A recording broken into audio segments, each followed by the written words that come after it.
because as we all know, getting your property back, that has all changed now as well. So the Section 21 has been scrapped. So the easier eviction process is no longer an option. If a Section 21 was served already before the 1st of May, those cases can still proceed, but only if court papers are submitted before the 31st of May, or 31st of July, not May. So that's another deadline. But from now on, all evictions must be done through a Section 8 using specific legal grounds. For example, rent arrears now require 3 months arrears with 4 weeks notice, and that's in comparison to 2 months arrears and 2 weeks notice previously. So it's additional 6 weeks before you can start the court process now for rent arrears. There are, though, also strengthened grounds around antisocial behaviour, including provisions for HMO.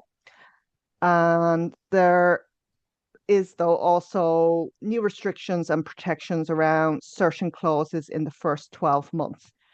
For example, when using ground 1 or 1A, there is also a restriction period of 12 months. If there are changes or the sale falls through, for example, the property can't be relet for 12 months. Crucially, if Section 8 is misused knowingly or recklessly, it can lead to significant fines, even rent repayment orders.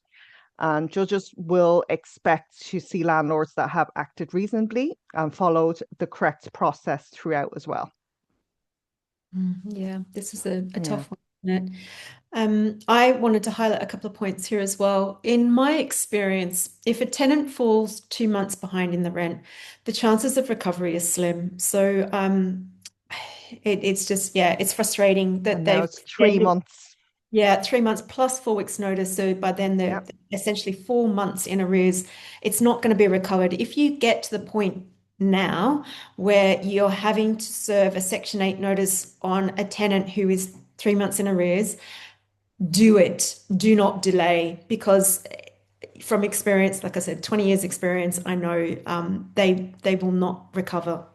It can be recovered when they're a month behind, but yeah. The other thing I wanted to highlight is related to grounds 1 and 1A, which is evicting a tenant so a family member can move in, or evicting a tenant so you can sell the property. The government see this as a potential area where landlords will try to take advantage and perhaps try to evict tenants disingenuously.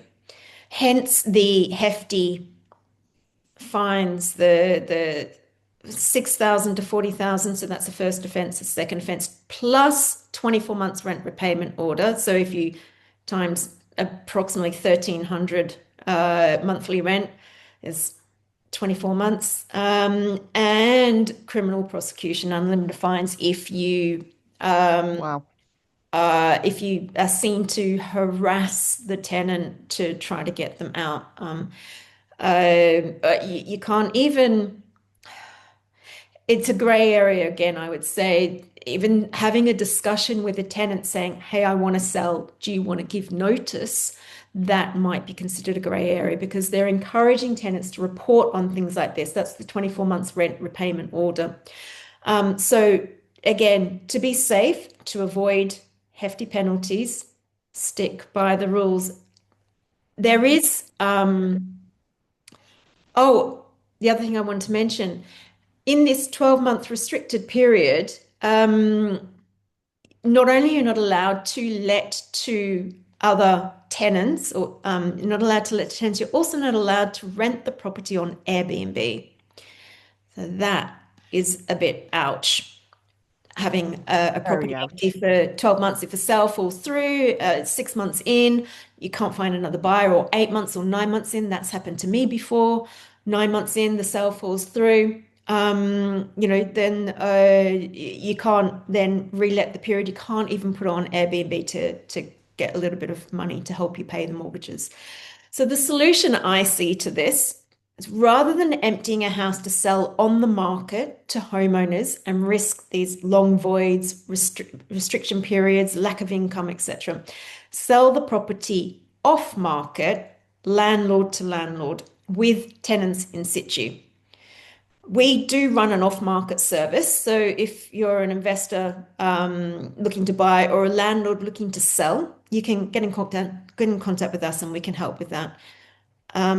What I should mention is to sell off market, your compliance will need to be on point, and if it's not, we Yeah. can help with that too. But that's Mm. also there's lots of different agents that do offer this off market service. So yeah, look into that if Yeah. you're out of our area, and that's Yeah. something that you're looking into.